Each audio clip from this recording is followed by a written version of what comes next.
The Australian Council for Student Voice acknowledges the traditional custodians of the unceded lands, skies, and waterways on which we live, work, and learn. We pay our deepest respects to elders past and present and honour the enduring knowledge, strength, and cultures of First Nations peoples. For over 65,000 years, they have cared for country, its lands, skies, and waters, since time immemorial. We especially recognise the leadership and voices of First Nations young people. As young people across these lands continue to advocate for treaty and healing, we commit to listening deeply, learning continuously, and standing in solidarity. We acknowledge that sovereignty was never ceded, and we remain committed to a future grounded in truth, justice, and reconciliation. Thank you so much. Hello, everybody. Hey, Scotty. Hello, friends. Welcome. As we come in, we're waiting for a few more people to jump in, but we would love it if you would drop a note in the chat, say hi, who you are, where you're calling in from, and which animal you connect with today. How's your day going? How's it been? Which of these animals? Hopefully not too many buffaloes today. The guy's not looking like he's having a great day. Oh, those moves look, the squirrels' moves look pretty cool. Are people able to take their microphones off if they want to? Yes, because Amy did, right? I think. Yeah. Yeah, it okay. should all be Yeah, able to. should all be good. That's right. I just feel like, oh, where are our friends? We're here. And yeah, we're gonna be mindful of time. We're gonna get started in just a minute. We're just gonna give people just a few more minutes if they are finishing up a busy day and planning to join us. And so awesome to see some old friends. Nathan, I'm so glad you made it. Nathan's worked on an amazing student-led project previously, which I've actually used at Inspired Citizens to show the good work at Edithvale Primary School, and also some new friends for me. So please, say hi in the chat, and we will get started in a moment. That baboon looks like he's up to something, Joanne. I'm not sure. Anyone's kind of smiling like that. It's a little suspicious. Can I ask which one you are, Scotty? I think the lizard up the top. He's looking kind of like ready for something exciting. He's got his sort of walking stick there. He's ready to go. Amazing. So good. Hi, welcome, Shari. The owl, yeah. Far North Queensland. I bet you're a bit warmer up there than I am with this big jump around. Feel free to say hi in the chat even after we've started, because the chat's going to be open the whole time. What do you think, Scotty? Should we get going? Yeah, I think so. Let's drop in. We're recording. If anyone jumps in late, that they can kind of catch up, and that's totally okay. But we have an hour to get through a workshop we often do in a day. So this is definitely going to be the sprint version, but we're going to go through and give you an overview of our framework and how we might be able to use that to help build agency in the programs and classes and lessons and experiences that you're designing in your classroom. Amazing. So I'm Lottie Dowling. I am a primary educator. I'm one of the facilitators at Inspired Citizens. I'm so excited to be here tonight and to be co-facilitating with Scotty. We sometimes get to facilitate together, but I really cherish those moments. I have worked in schools globally, including internationally, in London, across lots of different places. I have a primary school teaching background, drama, English, English as an additional language, and have really specialized in global citizenship education for the last couple of decades. And I'm here based in Australia at Phillip Island, where you might know about the penguins. Over to you, Scotty. Yes, I am joining everybody this evening or this afternoon, depending on where you are, from Singapore. My name's Scott, and I have been with Inspired Citizens since about 2020. I am from Canada. If it's not obvious yet, give me about 30 more seconds of talking, and it will be. With Inspired Citizens, I do a lot of work with schools around the world. We're designing whole school programs for global citizenship education. That's sometimes service learning programs or student leadership programs or programs that involve community engagement and applying our learning in a meaningful way outside of the classroom. I work with teachers directly to help implement those programs. And some of my favorite work is working directly with students, whether that's student leadership or change makers or project management, helping students to take ownership of their learning and have a positive impact in their community. We also love to tell stories, and it's all our stories we like to share through our vignettes and our Empathy to Impact podcast, which I host and produce. So, if you want to find Awesome. out And more, so go ahead. sorry, Scotty, I was just going to say, and before we keep going, I would also just like to do our acknowledgement of country and acknowledge the traditional owners of the lands on which we are all joining. I'm joining from Millau, the Indigenous name of Phillip Island, and acknowledge the Wurundjeri people of the Eastern Kulin Nation. Feel free to acknowledge the lands on which you're joining in the chat. If you're joining globally, this is a very important and treasured practice that we do here in Australia to really acknowledge our First Nations people. And we acknowledge and welcome any First Nations people who are joining us here today. Welcome. Thanks, Lottie. I think that is really important. And I think it connects a lot to our why a little bit. It's really thinking about that intercultural understanding and intercultural competence and global citizenship.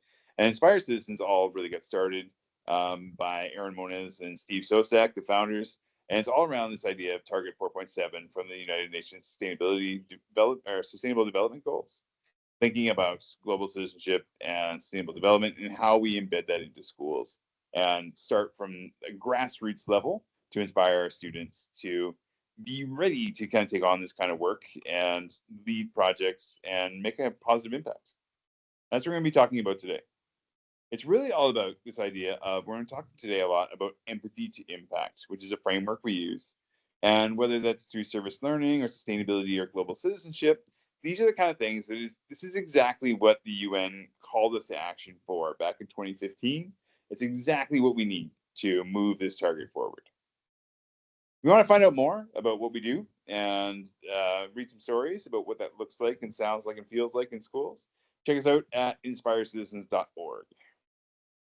Yeah, so I think it's just really important that we sort of come back to the why of tonight, which is that we talk a lot about student agency and student voice, and this can be just like global citizenship and sustainability. Sometimes schools struggle a little bit to really embed that meaningfully in their curriculum, in their co-curricular programs, and sometimes at IC we talk about beyond the bake sale, beyond these one and dones, to actually talking about real connection, authentic connections, meaningful and purposeful impact and what that might look like. We're going to jump to that a little bit later. And this is the framework, Scotty, that IC uses for this work.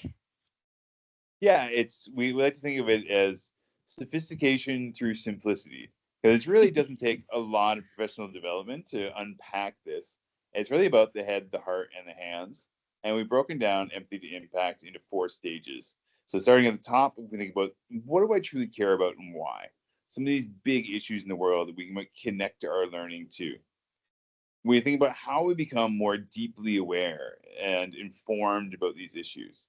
If you ever worked with Kathy Burke, her MISO, we were exploring media, we're doing interviews, we're doing surveys, we're doing observations, we are doing all these kind of things to become more deeply aware of this issue before we start thinking about action.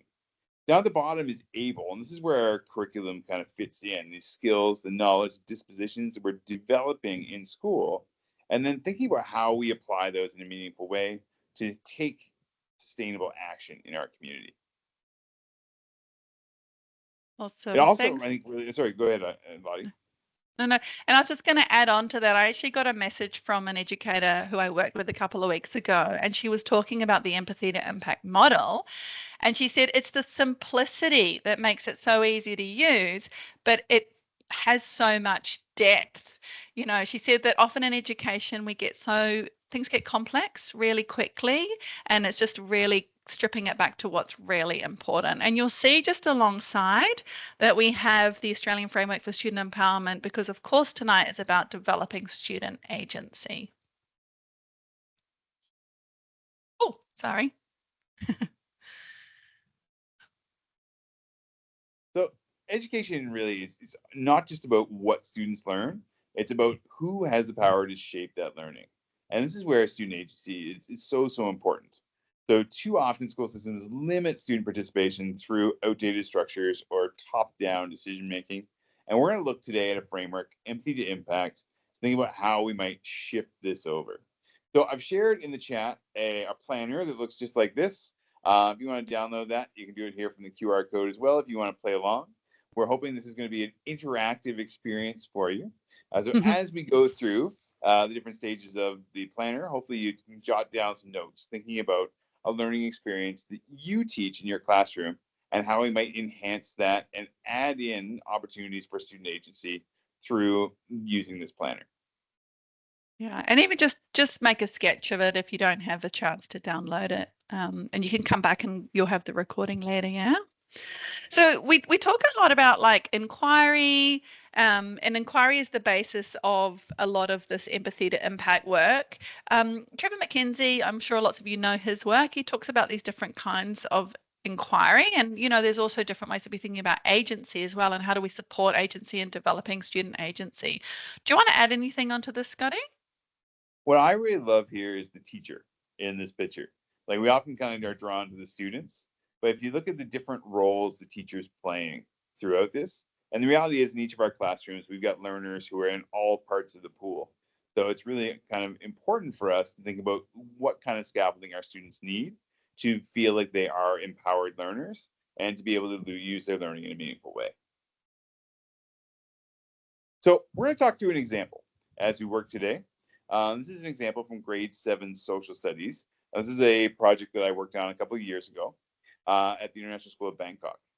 So we have all these different sort of sections. This is how I like to use this planner. Oftentimes we'll use sticky notes or just grab a marker and kind of jot down some notes. So this is the finished product here that we're going to start with. And this is all about migration. And so we've got a story linked here that we can share with you guys if we want to find out more about this unit.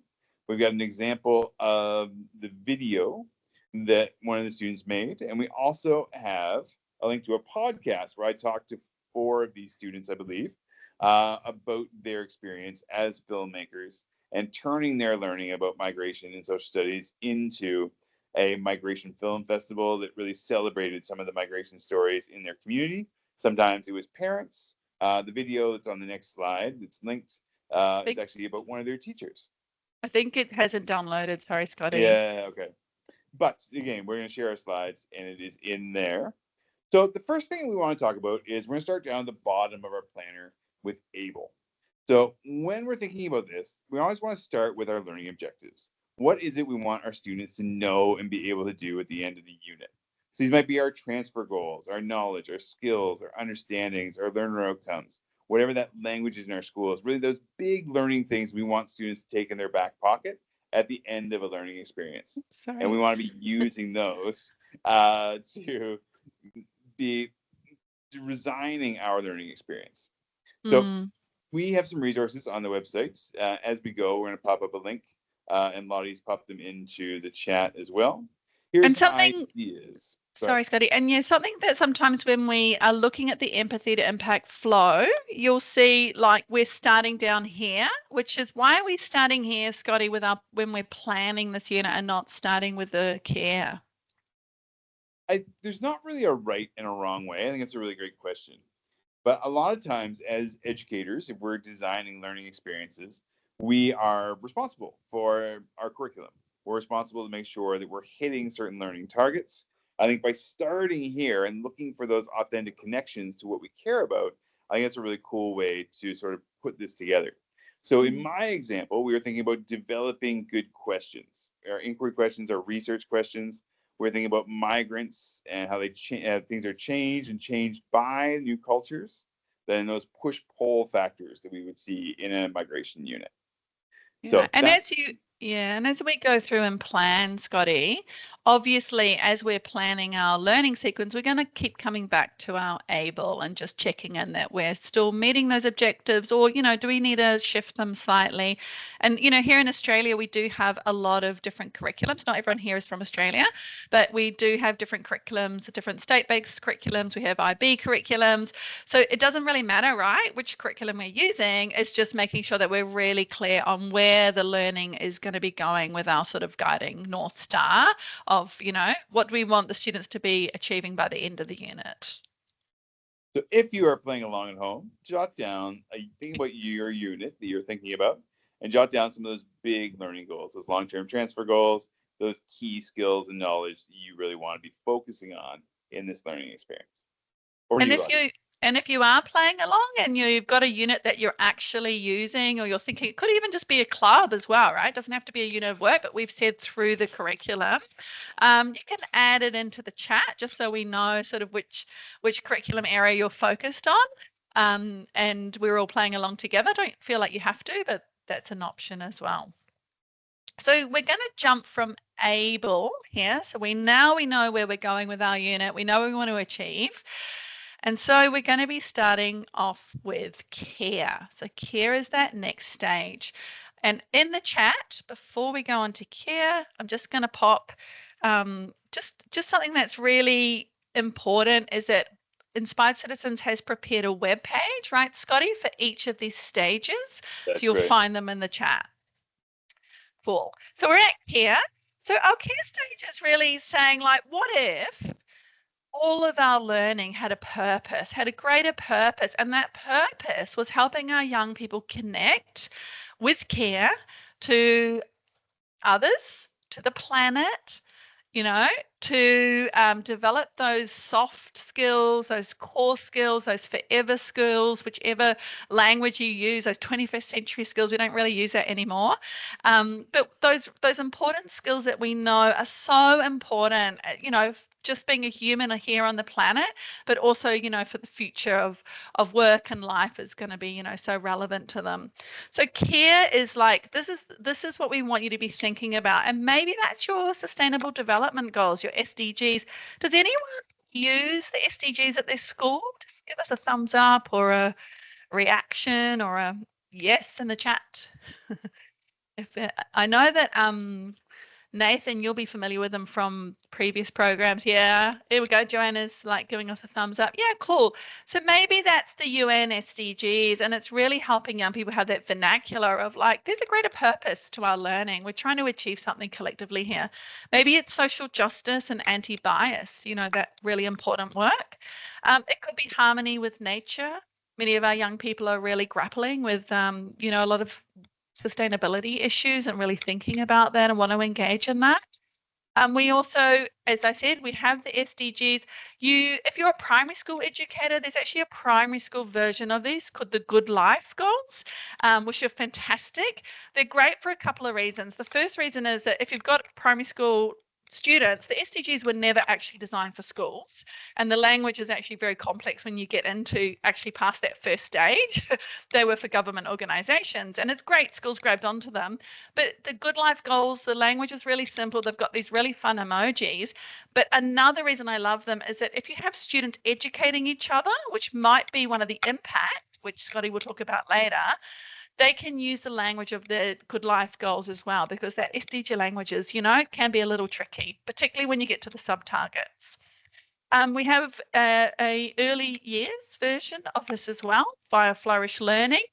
Maybe your care is thinking about the inner development goals. So you might have heard of the inner development goals. They are the yin to the yang of the SDGs. They're about all of those internal dispositions that we need to develop. There they are there, being, thinking, relating, collaborating, and acting. Check them out. Maybe it's holistic well-being, physical, intellectual, social, emotional, environmental, spiritual, mental, or occupational. Maybe it's around social justice, as we said. Maybe it is around the principles of nature and harmony. Maybe it's about living sustainably on our planet and making sure that we're not breaking our ecological barrier. So whichever care resource you've chosen, that is like the greater purpose of the unit. That gives that, you're not going to hear students say, why are we learning about this? Well, we're learning about this because, hey, it's like really important and we're contributing to a better planet. So Scotty, I know sometimes we run different activities around that, like feel care. Yeah, like a lot of times this is where I start with something like PYP exhibition, where we've got some open inquiry and students have some voice and choice and some agency in what they're choosing. So I might start with some of these resources we just shared, depending on the age group, and just start with kind of a think, feel, care activity. So what I do is I set this up in stations around the room. So I might have some SDG targets over in one corner. I might have some diversity, equity, inclusion, and justice. Like the social justice standards have some really great language in there for helping our students to think through that lens of, identity, who am I, diversity, who makes up my community, justice, what are some things that I see in my community, and then action, what might I do about it. Harmony with nature, we have a lot of cool nature resources, again, all on that webpage, the care resources, as well as well-being. And students get a chance to kind of do a bit of a speed dating round where they go and spend about 6 minutes and writing sticky notes and thinking about different project ideas to create this project bank for students who are struggling to come up with an idea. But there's just so many different ways that we can connect some of the learning. Again, if you think about some of the units in your scope and sequence, I'm sure you're seeing some authentic connections to some of the issues that we're talking about here. Mm. 100% of your learning will connect to the SDGs. There's always a connection there. So yeah, jump into the care resources. So that is Scotty, for the project that you ran. What was your care? Yeah, we were thinking about the impact with refugees, how migrants change and are changed by new cultures. And we felt that connected to reduced inequalities, SGG 10, and thinking about how our diverse communities and the different stories in our communities really make our experience richer in those communities, whether it's through food or culture or just that mosaic of people who make up our space, even within our schools and our local communities and around. So it was all about stories, but we're connected back to that big issue of SDG 10.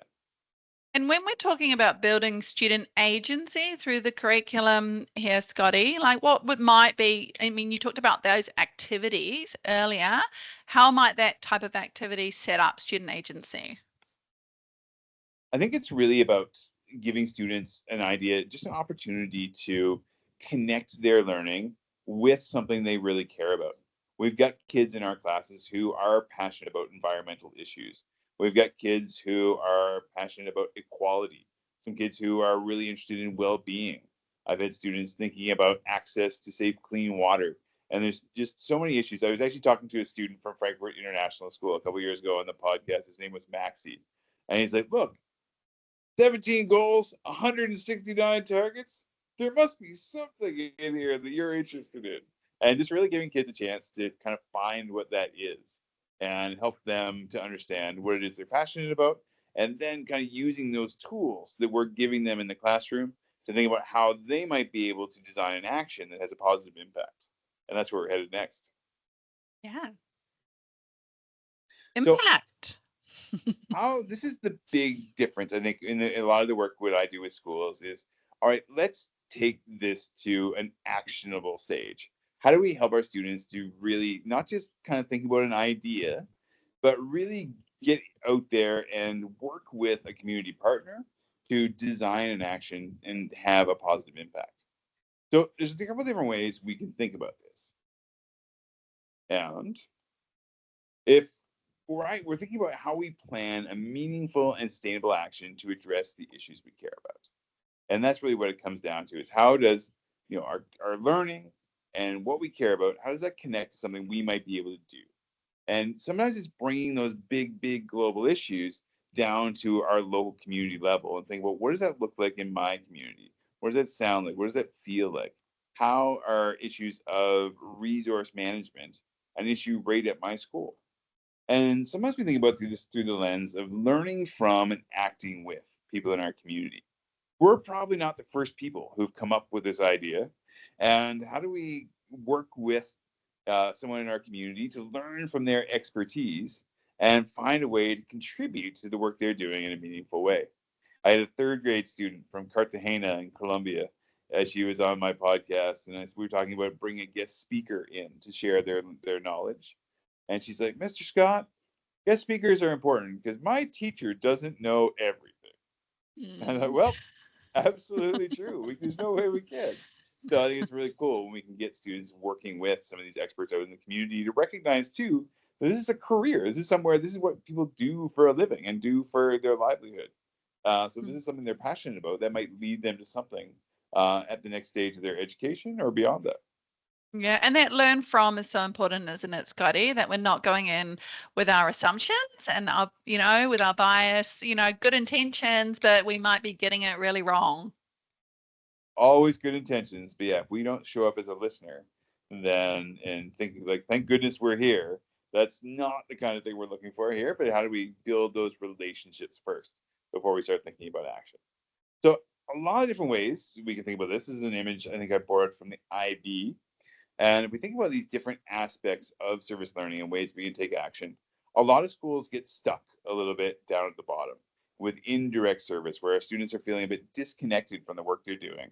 And Lottie gave the example of a bake sale or one off events earlier on that sometimes live down there. And my challenge to all of you is to think about how do we bring in some of these other pieces? Maybe there is a little bit of fundraising involved, but how do we make that not the big focus of our work? How do we get students directly involved with the communities they're working with? How do we build in our research? How do we think about advocating for some work that our community partner might be doing to raise awareness and bring some attention to some of these important issues? And we're going to look at some different ways we might be able to get students involved. These are some images from across our network. And we kind of look across the top. We've got two young ladies there participating in a composting program at their school. We've got another young lady next door. She's got with her iPad taking some pictures in their community garden at school. We might host an event. We might design something. We might publish. We might make media or build relationships or run workshops and teach others or create a social enterprise. All sorts of really cool ways to get our students sharing their learning with our school community and maybe even beyond our school community. And it's really empowering for students when they can take ownership of their learning like this, have agency, design an action, and really take that through to fruition and see that feedback they're kind of getting and say, you know what, I made a difference today, and about something I really care about. And one of the other reasons this action menu is so powerful, Scotty, I see it just landing time and time again when we're using it in schools and with students, is that, students have agency to choose, if they're not actually leaning into their strengths, they're not going to be particularly motivated to learn and to grow. But also, there's so many different skills that we use. Like we've got creatively express, right? We can be artivists and really tap into our amazing activist art skills. And sometimes, I think we think that impact has to be really, really big, right? Like it has to be like on the stage and we're doing this massive assembly, whereas having a group of students run a workshop or go and teach another group of students a set of skills is really scaffolding and building their leadership skills and tapping into their agency. All sorts of great research for both peer-to-peer learning and how impactful that can be. And think about our younger learners, our high school service clubs are great community partners for them. A great opportunity for them to build leadership skills and get some of our younger learners involved. NIST at Bangkok does a really great work with their high school group coming down to work with their younger learners around and share their work with their community partners, which is And awesome. we're getting some great examples in the chat too, Scotty, which is thank you for sharing, everyone. It's so cool. Joanne, you were saying, and we're going to jump into breakout rooms at the end, so we want to hear more from everyone around not just going beyond the donation, so actually then going and interacting with the students and learning from them, right? And learning about ourselves through those interactions. And I really love this graphic here. This is from Cormac Russell. His organization is called Assets Based Community Development. And thinking about like at the top level there, doing something to someone or for someone is never as impactful as doing something collaboratively with somebody. How do we have conversations and build those relationships and design actions together rather than us coming in? And we teach our students to be problem solvers. So they're often really excited to jump to action right away. But how do we slow down? How do we understand what's gone on before? What have they tried already? Why does this problem still exist? And what might we do to move forward with this, like a long-term solution to this problem? I think that collaborative approach where we're empowering a community to take on something. So if we do step away, then that action is going to continue. And people are going to say, well, thank goodness that's over. And also, you can flip this model as well, which I think is really interesting. So students, are really saying we want agency and voice. Here, of course they do, and we want to support that. And then when they're the student leaders, really challenging them to say, well, are you as a student leader doing things to the other students as a student leader? Are you doing it for the other students, or are you doing it with and by the other student population? So this can really kind of go into multiple levels. And there are so many people and organizations in our communities that we might be able to collaborate with. There's individuals within our school community and local community, or we're with technology. We are across the world here connecting on this call, and it's so easy now with the tools that we have to connect with people in different parts of the world. It might be different associations and organizations or local small businesses. It might not be a people at all. It might be a physical space. I've got a group of kindergarten students who have adopted a local park near their school, and they're learning about what kind of plants grow there and which ones like sun and which ones like shade, and they're measuring growth. And their community partner is not a person at all, it's a physical Mm. space. So lots of possibilities to think about. Our local staff or people who've been at our school for a long time are great people to tap into for thinking about those possibilities for community partnerships. Also, our parent community is often enthusiastic to get involved, and they're often either connected to these organizations through work or maybe some of the things they are passionate about outside of school. Thanks, Scotty. Impact resources, you can find all the resources there. So if you are playing along, back home and you are thinking about a unit, what might that impact look like? And I think I'm just going to zip back, Scotty. This action Yeah. menu is just such a powerful one to come back to when you're thinking about what does that look like, and what's meaningful, and are the students going to choose, or are they going to choose in a group, or how's that going to kind of work for this curriculum unit? So if you're playing along at home, thinking about what's age appropriate and what your students are capable of, often a lot more than we give them credit for. What action might they take? What might they get involved in? Or how might we give them some agency to think about designing their own action? So in our case, with this example that we've been working through on my planner here, I'm thinking about migration films. We wanted to use media to tell these stories, to celebrate the stories and the resilience of some of the people who have been displaced in our local community. We had a big film festival. We posted some of those films on the Inspire Citizens website. We also, had a great opportunity to bring our community into the theater. We popped the popcorn. We had films on the big screen, and it was a really big, exciting event where students were able to showcase and celebrate their learning as filmmakers and storytellers. And anytime we build sharing into our impact, it is becoming more reciprocal immediately. So working with a school a couple of weeks ago, they're doing a unit on different cultural and religions, and they visited different religious buildings and organizations in the past. This time it happened to be a church, and they were saying, well, how do we make that reciprocal? And I was like, simply by the students sharing back to the religious people in that building and creating that space that they know they're valued, and they know that they have that by having that opportunity to share. So like, well, maybe we could offer our space at our school. It doesn't have to be that complicated, right? It can just be sharing, listening, because it shows that we value. Yeah, building relationships is a great place to start, and it might lead to other actions later. I think that's what's really cool. We build this into our curriculum is all of a sudden we start building relationships between that teaching team at that grade level and that community partner we're working with. And we can see some of those actions evolving over time. But just making sure we take that slow at the beginning, think about relationship building, and really understand what's going to have a positive impact. So, how do Mm. we get more deeply aware, Lottie, about these important issues? Well, lots of ways. If you were a bit like me when I was a classroom teacher for many years, and I think I used to get a bit stuck on the desktop research. And we all have patterns, but there's lots of different strategies that we can be using, and our young people can be using to become more deeply aware of issues. If we go back to that phrase of learn from, act with, we need to make sure that we have that opportunity to learn first. So, opla. So lots of different ways, interviews, surveys, observations, field visits. We've got student agencies sitting there in the middle. Yay.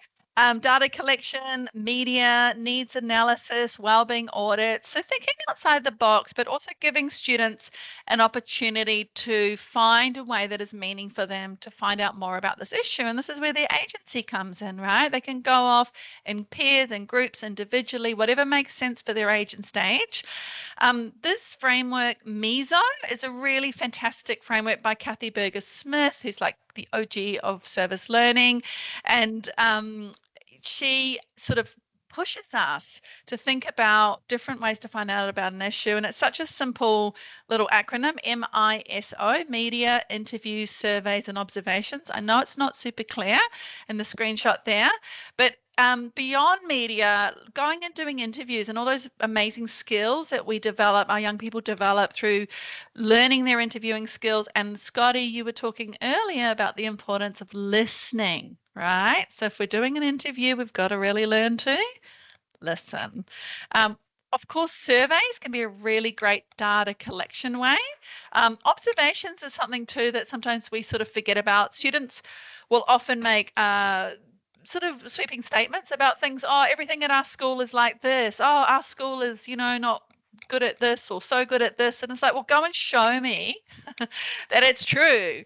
Back it up with some data. So go and do an observation. And I've worked with schools. The program that actually Nathan, you're on, there was another primary school that actually went out to the playground every day because they were looking at like the gender involvement and exclusion in playground games, and they actually took notes.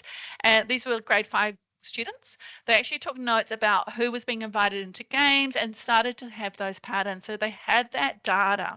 So MESO is a really cool framework.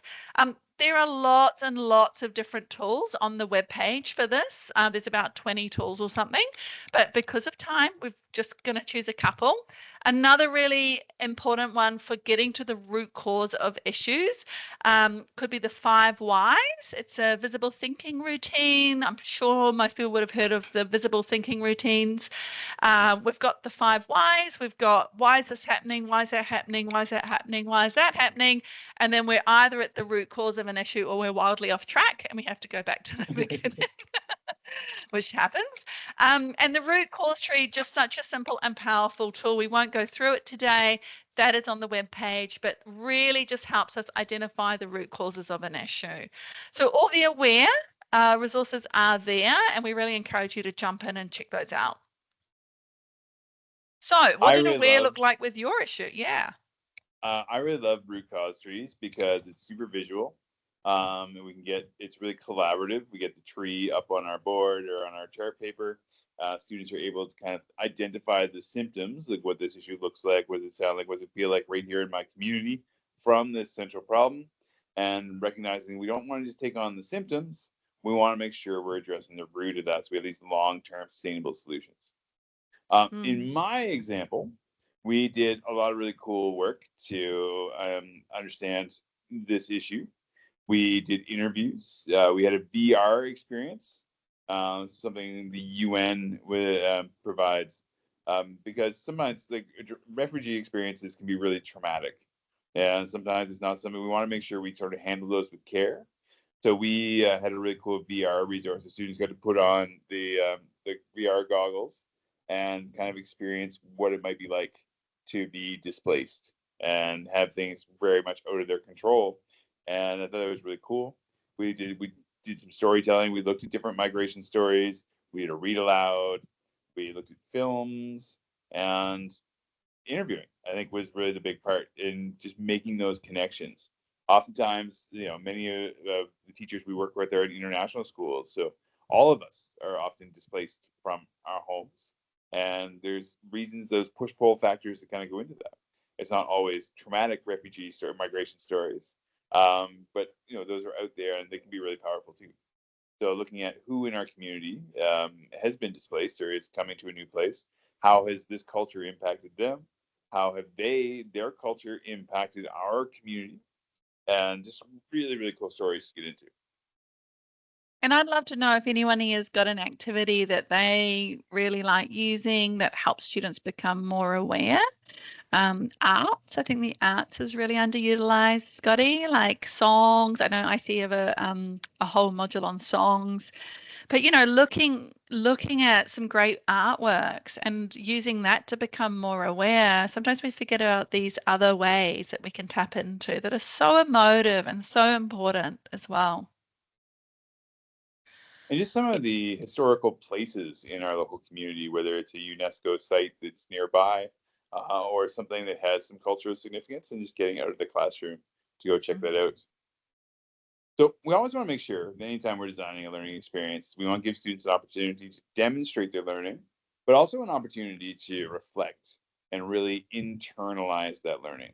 And this is really up to us as educators to think about what it is we want to help them focus on. Like, what are we reflecting on, and how are we going to capture those artifacts, that evidence of our reflections? And a lot of different ways to go here. For me, I really like coming back to our language in school, our mission statements, our vision statements, our values at a school.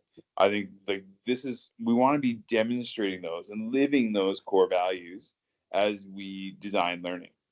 The IB has got some great language around this. Their learner profile and ATL skills are some things we can come back to.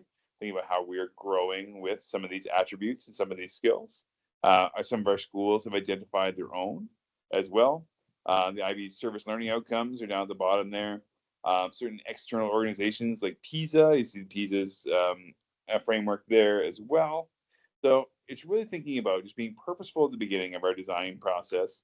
How are we going to reflect, and what are we going to reflect on? And once we establish that, we want to keep that going. It's not just at the end. We don't just want a summative reflection, but thinking about that at the very beginning. What is it we already know or aspire to learn about this topic? And And it's again, ongoing throughout. Go ahead, Lottie. sorry, Scotty. And again, that's where our agency comes in, right? So if we're like, okay, what we want them reflecting on, and Shari, we've put in the Queensland Global Competence for You, bottom right. If we're saying this is what we're reflecting on, we can give that agency to our learners, and they can decide how they're doing that reflecting. Are they going to do a video? Are they going to do a blog? Are they going to do a cartoon? Are they going to do a journal piece, right? They can actually drive their own learning. So some schools develop their own reflection statements. This is some examples of from Lincoln School in Ghana, in Accra. They've developed in the MYP, the DP, and the PYP some reflection prompts for students to help guide those reflections. I really like I can statements with our younger learners as well, kind of helping them to kind of self-assess and think about their learning along the way. So for my unit that we've kind of been working along here, we went with an ISB value. We're thinking about responsibility and how it's our responsibility to be listeners and to be celebrating diversity in our community, and doing that through storytelling. Thanks, Scotty. So we've got the flow here right now, Scotty. We've got all the bits filled in. We've got our care, we've got our aware, we've got our able, and we've got our impact, and we've got our reflect. So we're looking pretty good. But one of the things that people might want to do to find out more about what other schools are doing is they can check out some cool case studies. For sure. We have over 100 stories And if looking at a grade level you teach, I'm sure we have stories from that grade level.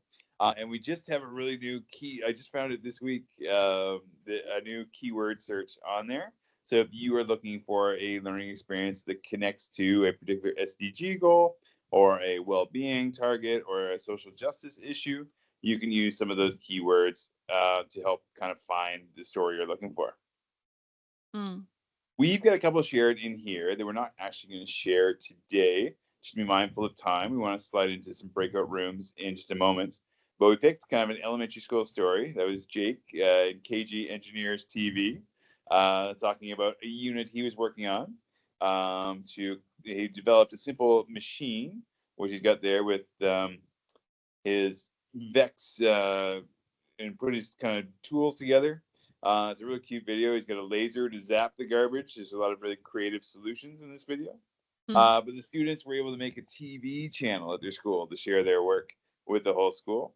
At the other end of the spectrum, this is a group of seniors who are doing a needs assessment in a community called Tirabamba near their school. And this is a community that doesn't have great access to water. And they were doing some root cause analysis and with their needs assessment, found there's a lot of issues that were beyond the scope of what they could take on as high school students. But the water issue was something they felt they could help with, and started to design some prototypes to help this community have better access to water. Great example of learn from, act with. Yes. And here's another community storytelling project. This is at AES in Delhi. They felt their students knew a lot more about the world and the community where their school exists. And sometimes our schools do kind of where we exist in a community, but we're not really part of the community. So they worked with some of the local staff, made some connections in the local community, and did some storytelling in their neighborhood, get to meet some new people.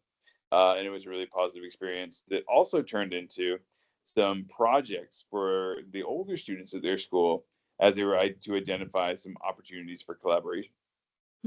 And we can see from these examples, Scotty, is that agency can be built in from our littlest learners, right? Like little Jake here, he's like, they read a picture book and they learn about the environmental issues. And then he went off and he was like, I'm going to solve this by doing this. I'm designing this solution through this way. And then this is going to be, the way that I would tackle it.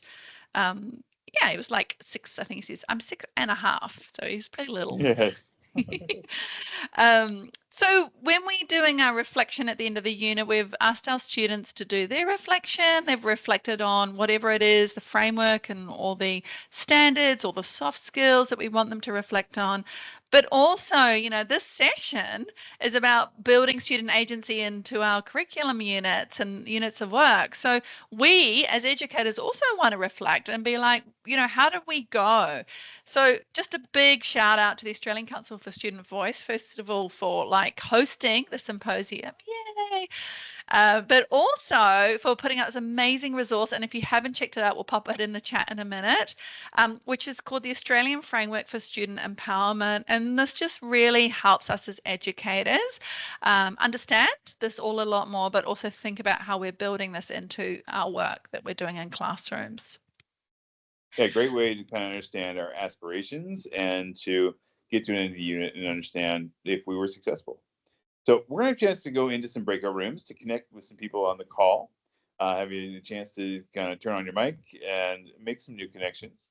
And think about how will you bring this to life at your school? How might you use an empathy to impact approach with a unit you currently teach or a learning experience that you facilitate, maybe outside of the classroom? What is something you want to keep in your back pocket after this quick sprint through the framework? And let's have some conversations and connect with people. So if we can ask the breakout wizard let's take maybe about 7 minutes.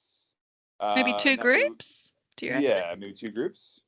And take about 7 minutes to give us time to come back and close up and be done on time for those who are in later time zones.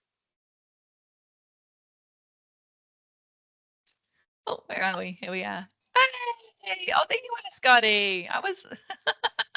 Were you in the other room? Swept away. Yeah, Okay. Yeah, Oh, Mitch, yeah. but you weren't in the rooms. I got confused. Okay. Hi, Shay. All right. We are just coming up on time, and we want to value everybody's time today. If something here resonated with any of you, Can I we please love share talking about screen? stuff. Yeah, Sorry, yeah, I can't for share sure. screen. I can't share screen. Oh. Mitch, it's saying only meeting organizers and presenters can share. I just got, sorry, a last little. I was Sorry, I've saying just made that, you a presenter. That should work Thank now. you. Sorry. Yep, all We good. love what we do, and don't hesitate to reach out, whether it's on LinkedIn or if you want to join one of our communities. We've got an Australia-based professional learning community that we are just being just as an opportunity to continue these kind of conversations, make connections, share ideas, share resources. So think about jumping in here. And we, in our WhatsApp group and our LinkedIn groups, we just share like books we're reading, right, Scotty, and resources we find. And it's really an opportunity for you to connect with other educators and be like, hey, I found this new resource, or, whatever is, going on in your classroom. Or an online event like this one that you might want to pop into. Absolutely. So yeah, that's inspiredcitizens.org/Australia PLC. We'll pop that link in the chat. But yeah, we just want to say a really big thank you to all of you for joining us, to Mitch and the team at the Australian Council for Student Voice. Thank you, Scotty. Thank you all for joining us. Yeah. Did I forget anyone? No, doing good. Yeah, it's great. Thanks, Lottie. We were saying when we first came on that Lottie and I don't get to present together very often. I think she's fabulous. So this is a great opportunity for us to get a chance to share the things that we're really passionate about in education. So yeah, feel free to reach out. We're happy to chat, share resources, or just think about ways we might be able to level up this work in schools. Oh. Thanks so much for hosting, Mitch. Thank you guys for sharing. I think it was a really good session. And if you're watching at home, I hope you enjoyed it. Sorry you missed the breakout rooms. Have some FOMO.